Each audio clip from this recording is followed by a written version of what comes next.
Você já parou para pensar, mas pensar de verdade, com a alma aberta e o coração desarmado, se você está realmente andando com Deus ou apenas seguindo, de forma automática, um conjunto de regras religiosas?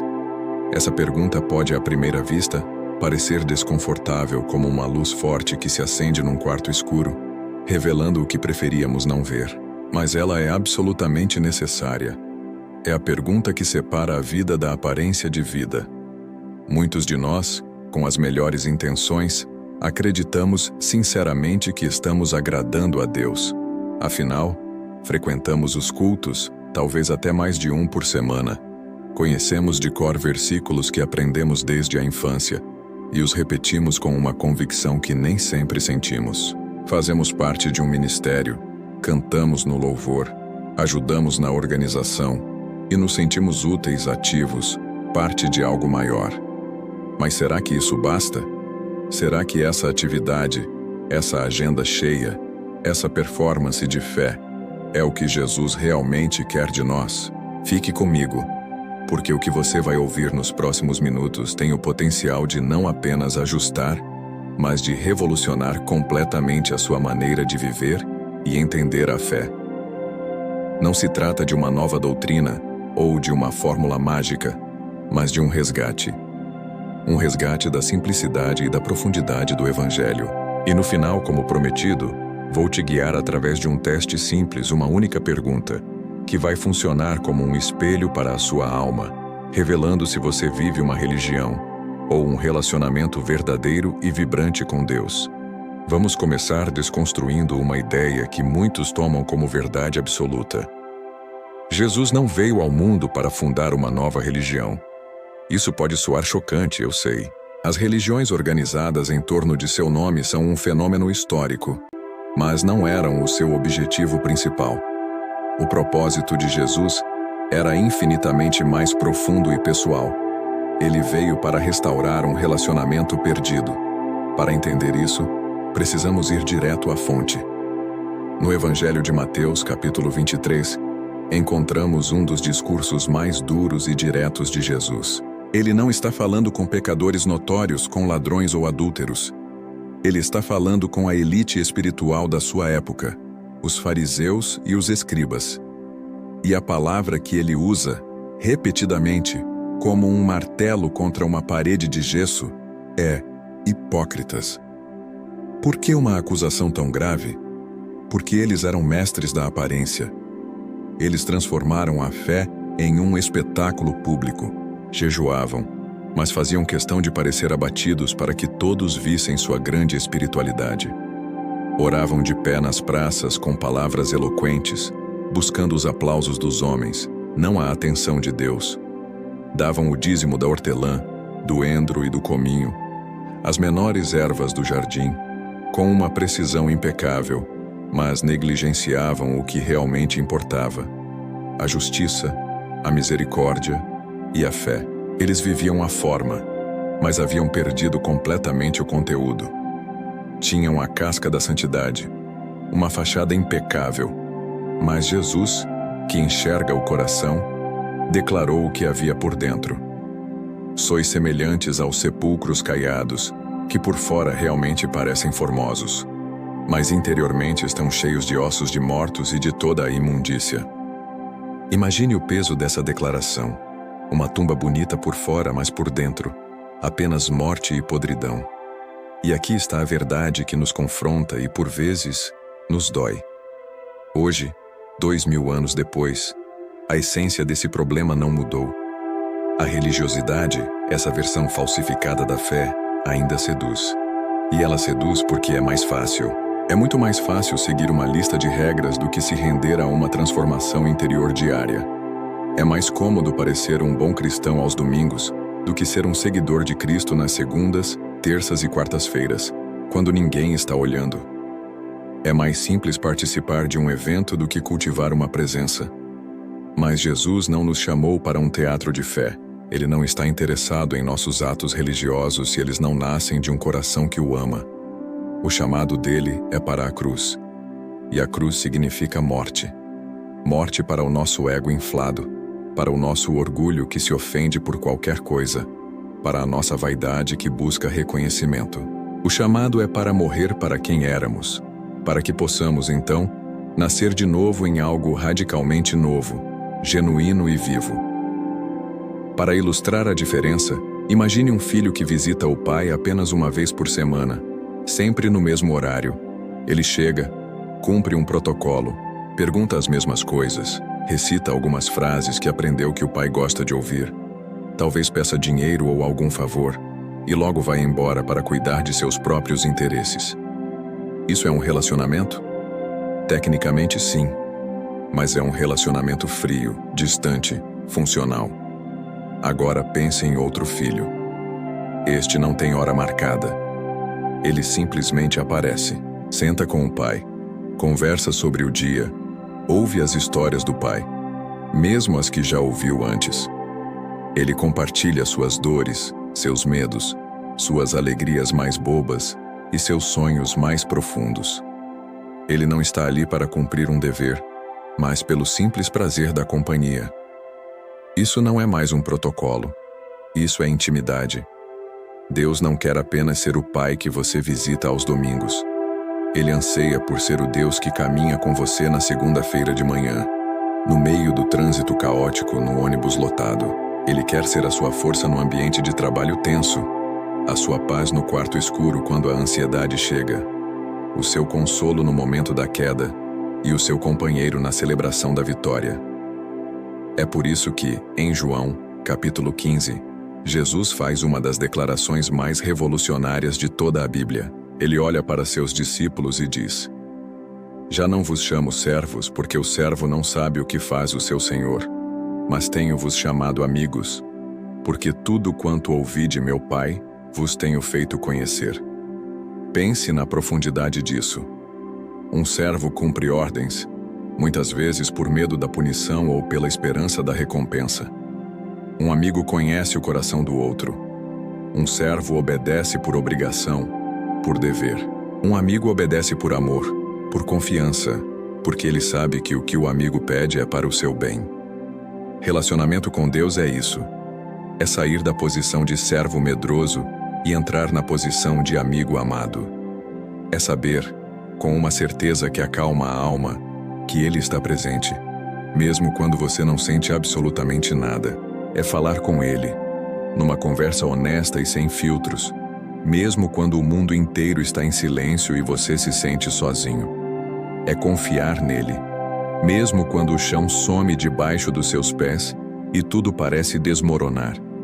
Talvez neste ponto uma voz de defesa se levante dentro de você dizendo: Mas eu não sou assim.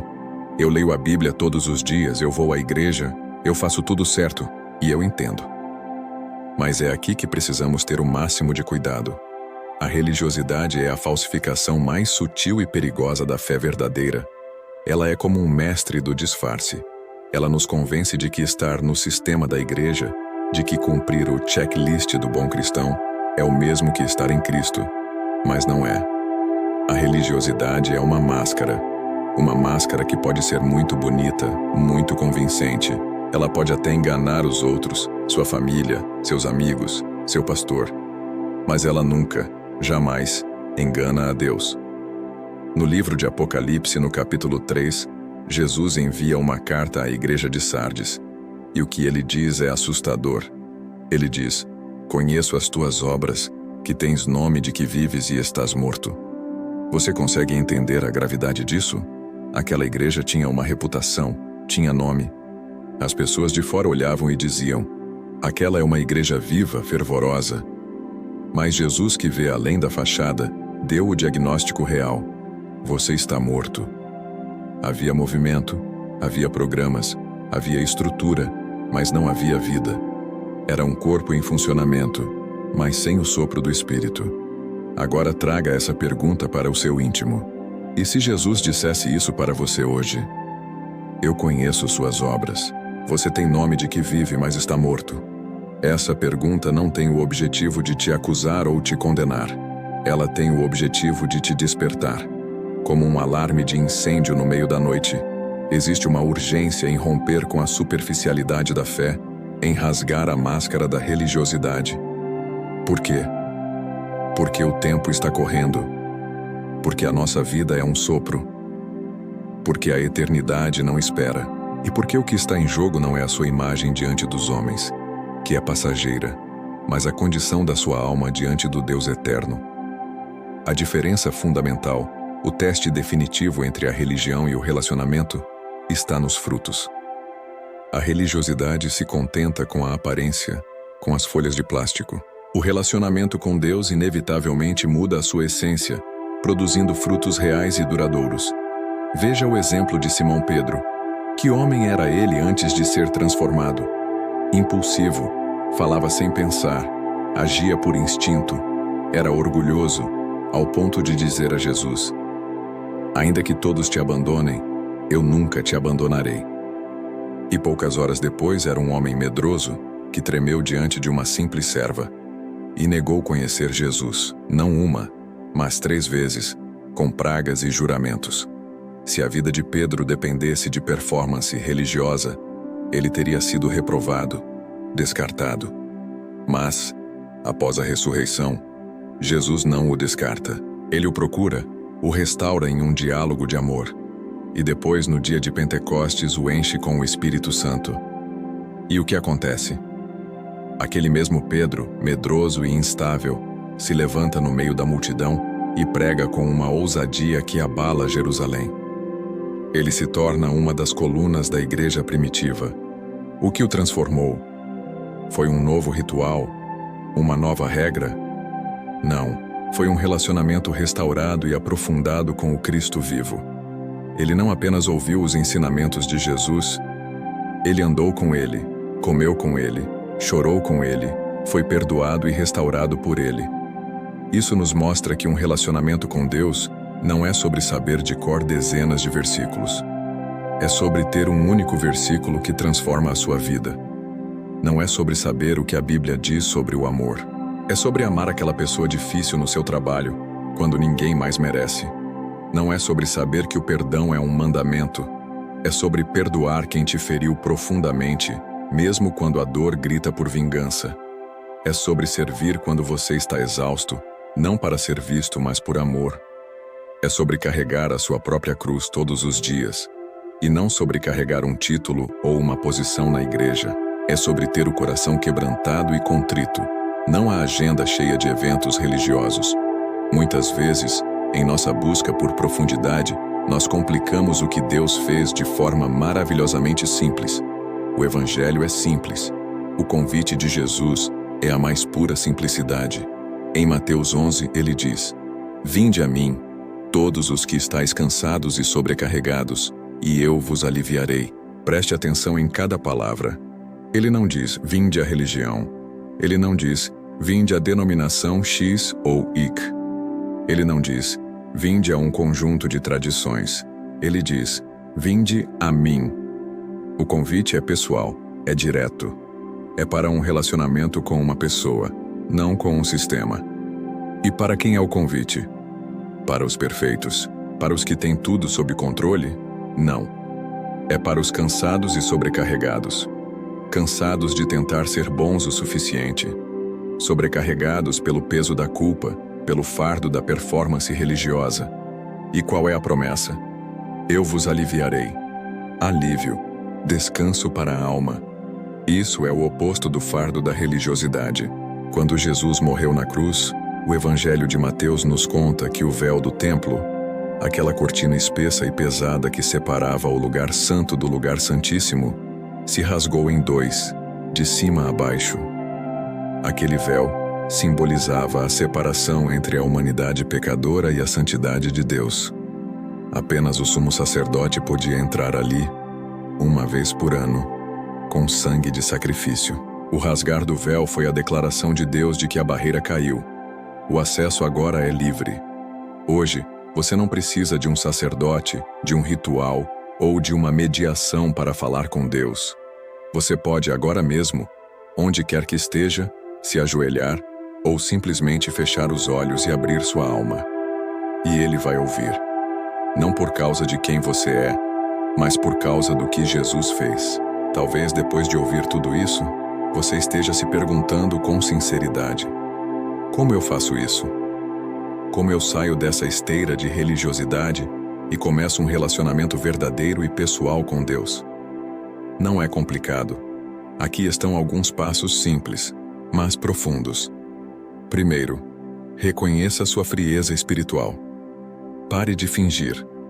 Pare de maquiar a realidade para si mesmo e para os outros. Seja brutalmente honesto com Deus. Diga: Deus, a verdade é que eu tenho vivido uma fé superficial. Minha oração tem sido vazia. Minha leitura da Bíblia tem sido um ritual. Eu tenho honrado o Senhor com os lábios, mas meu coração está longe de ti. Eu preciso de ajuda. A honestidade é a porta de entrada para a intimidade. Segundo, busque a Deus em secreto.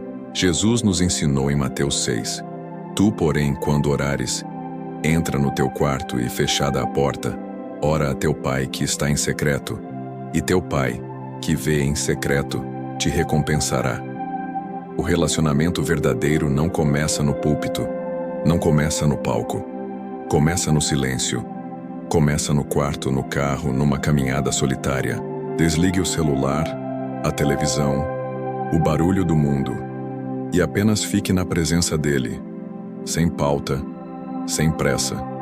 Terceiro, leia a palavra não como um ritual, mas como uma conversa. A Bíblia não é um manual de regras ou um livro de história. É uma carta de amor de Deus para você. É a voz dele falando através dos séculos diretamente ao seu coração. Não leia capítulos inteiros correndo para cumprir uma meta. Leia um pequeno trecho e medite nele. Pergunte: Senhor, o que o Senhor está querendo me dizer com isso hoje? Como isso se aplica à minha vida, aos meus medos, às minhas decisões? Deixe a palavra ler você. Quarto, obedeça por amor, não por medo ou por obrigação. A obediência que agrada a Deus é sempre um fruto do amor. E o amor nasce da convivência, da intimidade. Quanto mais você conhece o coração de Deus, mais você confia nele. E quanto mais você confia nele, mais natural se torna obedecer à sua direção, não como um peso, mas como um caminho de sabedoria e proteção. E por último, e mais importante, peça a Deus um novo coração. Nós não conseguimos fazer essa transformação sozinhos. É uma obra sobrenatural. Mas a promessa está em Ezequiel 36. E dar-vos-ei um coração novo, e porei dentro de vós um espírito novo, e tirarei da vossa carne o coração de pedra, e vos darei um coração de carne. Peça, implore, diga: Deus, tira de mim este coração duro, religioso, e me dá um coração vivo, sensível à tua voz. É Deus quem opera a transformação, mas Ele só transforma quem se entrega de verdade, sem reservas. Chegamos ao fim da nossa reflexão, mas ao começo de uma decisão. Você pode passar a vida inteira dentro de uma igreja, conhecer todas as doutrinas, cantar todos os hinos, e ainda assim, nunca conhecer a Deus de verdade. Você pode saber tudo sobre Ele, e ainda assim, estar a uma distância infinita dele.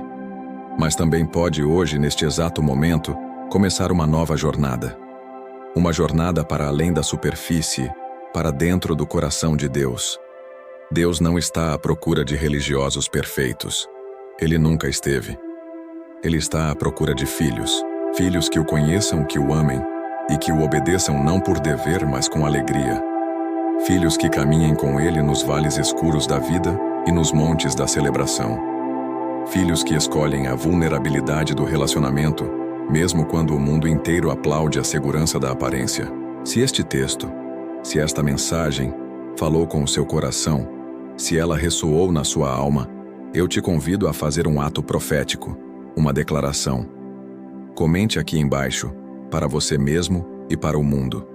Eu escolho o relacionamento. E mais, compartilhe esta mensagem com alguém que você ama. Talvez essa pessoa, assim como muitos de nós, esteja presa na engrenagem da religiosidade e nem saiba. Talvez ela esteja cansada, sobrecarregada, e precise ouvir que existe um convite para o alívio. Vamos juntos espalhar essa verdade que liberta. E como prometi no início, aqui está o teste simples. Uma pergunta. Não responda rápido demais. Deixe que ela ecoe dentro de você. Quando foi a última vez que você falou com Deus sem pedir absolutamente nada, sem apresentar uma lista de necessidades, sem interceder por ninguém, sem buscar uma solução para um problema, apenas pelo prazer da companhia dele? Apenas para dizer que o ama? Se a resposta te incomodou, se você não consegue se lembrar, talvez seja exatamente este o sinal que você precisava. Talvez seja a hora de recomeçar. Que o Espírito Santo de Deus te guie, te ilumine e te conduza a um relacionamento cada vez mais profundo, real e transformador com o Pai. E que você nunca mais, pelo resto da sua vida, confunda performance com presença. Lembre-se sempre, Deus não te chamou para uma religião. Ele te chamou para um relacionamento eterno com Ele.